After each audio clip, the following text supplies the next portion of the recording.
if Steve Young played today, he might be the greatest quarterback of all time. And you said, well, what about Joe? That's a good point. I think it'd be fun discussing, like, who would be better today, Joe or Steve? I think it's fair to say both would be better than they were because it's easier to play quarterback now. I mean, you're more protected. You can run around more. I feel like you got to get the ball out of your hands quicker, but at the same time, if they touch you low, if they touch you high, I mean, it's a penalty. There are a lot of things in your favor, and numbers are through the roof. So what do you think that the current rules would favor more? Who do you think the current rules would favor more? Joe or Steve? And why is it Steve? See, okay, so before we start, I want to say this because I know that I'm not the biggest Steve Young guy, but I do have a lot of respect for him. The guy's in the Hall of Fame. Steve Young's in the Hall of Fame. So I'm not saying that Steve Young stinks. I'm not saying anything negative about Steve Young. But I'm sure that's clear. Exactly. Okay. But All right.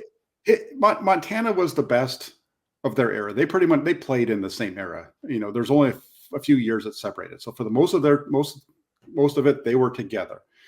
Montana was better than Young, and Montana, under today's rules, he would make what Tom Brady did, I think, look pedestrian, because he was doing it at a time when you could just blow these guys up.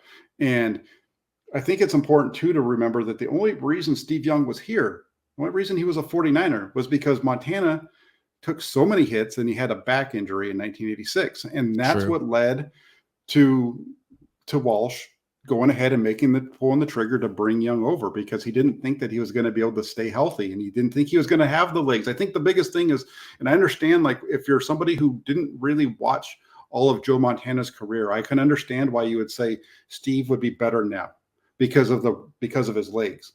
But if you watch Joe Montana in 1981 and 80 through 84, before the back injury, even after that, especially early on though, he does everything.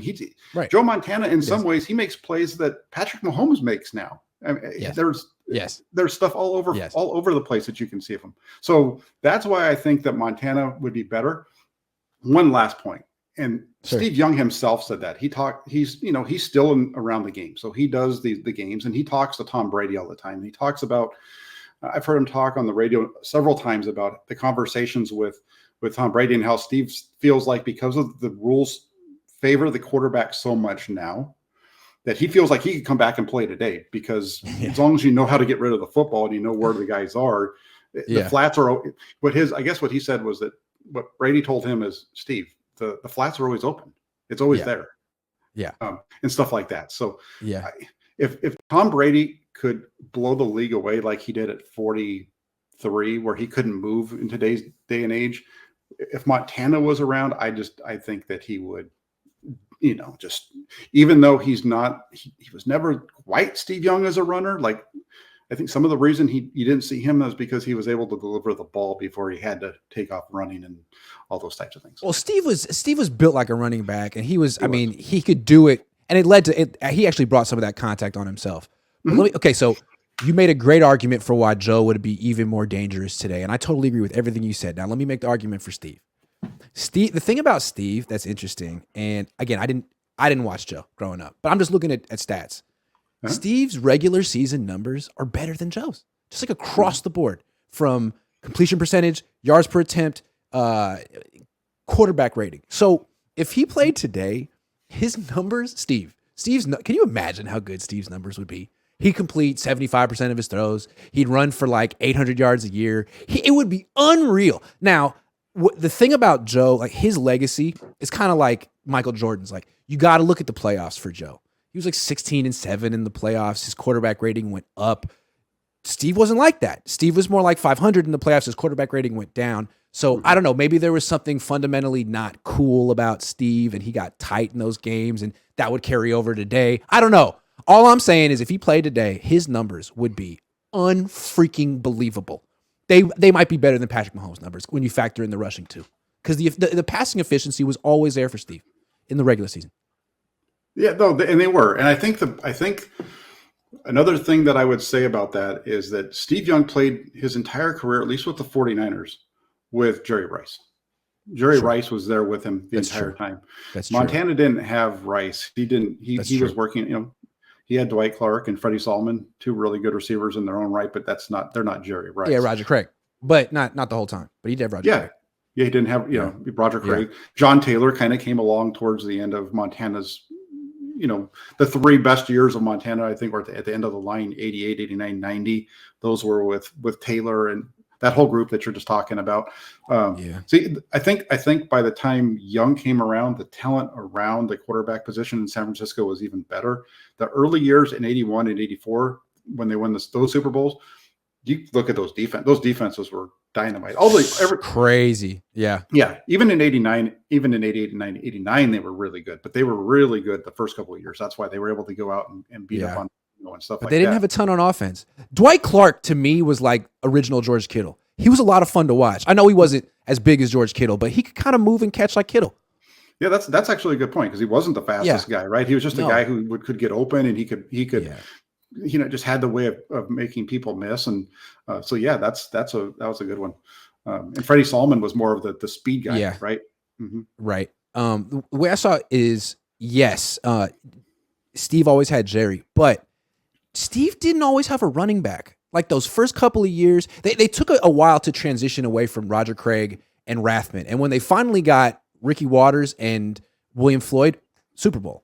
And then they lost Ricky Waters, and it took them a couple of years, and they brought in Garrison Hurst, and all of a sudden, it looked like they were back, and then Garrison Hurst broke his ankle, and then Steve Young got concussed, and it was over. But it would have been, in retrospect, if Steve could have had a Roger Craig, that would have been fun. And also, if Steve were playing today, if he were on a team like Philly, I bring them up in every freaking stream. I'm sorry, but if you put him in Philly, he could have played in his 20s.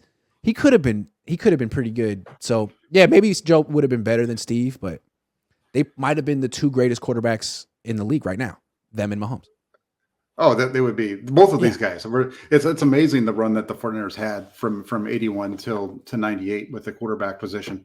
It was just so good. They were just so lucky to have that. It was kind of like what the Patriots had with Brady, where they had one guy do it, but the 49ers had two.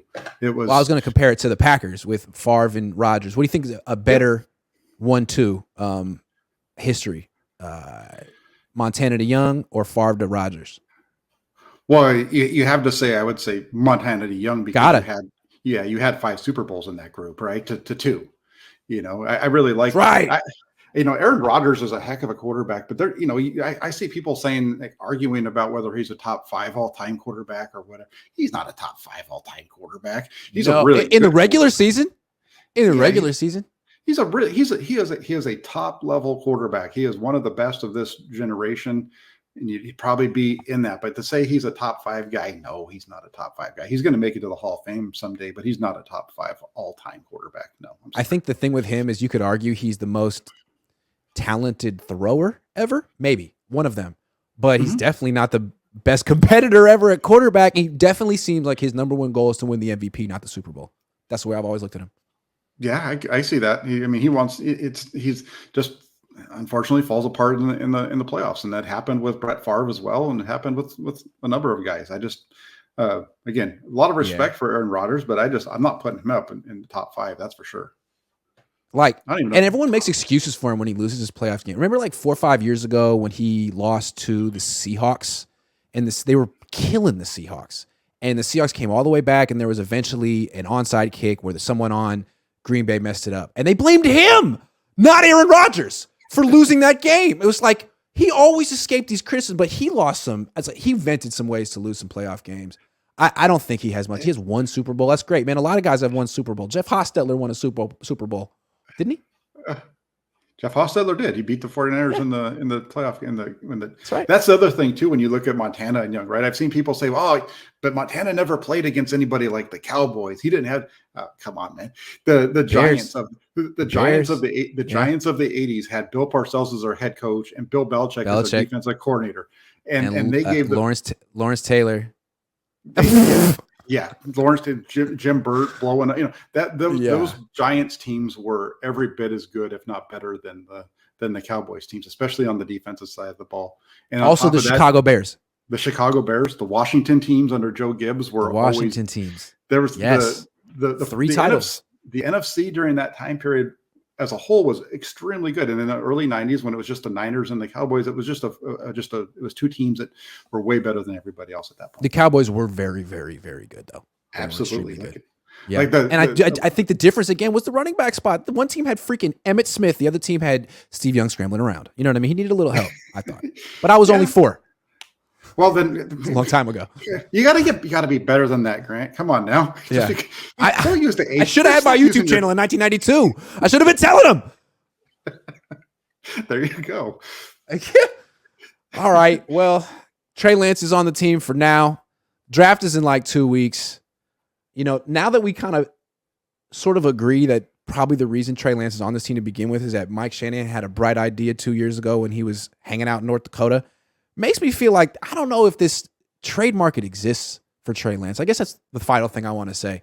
I don't know that there's any team that wants to give the Niners a second-round pick or even a third for Trey Lance, considering they don't know him. And if so many people in the Niners organization are saying we don't believe in him, who's going to call the Niners bluff on that? Who's going to say the Niners are wrong? I mean, aren't they a respected group? I think they are. Yeah, I just don't see it happening, but maybe there's the kind of the teams that everybody points to are the teams that have guys that used to work with the 49ers, right? That's the only people that might want to pull the trigger. And I don't think that he's going to get traded before the draft. I just don't. I think the 49ers are going to hold on to him through the draft. I think if Lance gets traded, it's going to be in training camp, towards the end of training camp, or around the trade deadline, somewhere around there, depending on what they do.